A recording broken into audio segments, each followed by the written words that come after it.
ocağı neyləyirəm? Burada ateş közün yoxsa, o yolları neyləyirəm? O yollarda izin yoxsa, o günəşi neyləyirəm? Mənə sən tək nur saçmırsa, ulduz ayı neyləyirəm?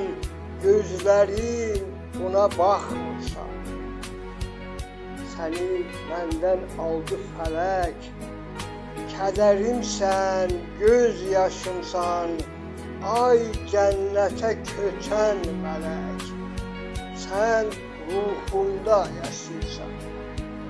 Sellənən göz yaşlarımı gülüm, yad əllər mi silər? İndi məni yaşadan da səndən qalan xatirələr.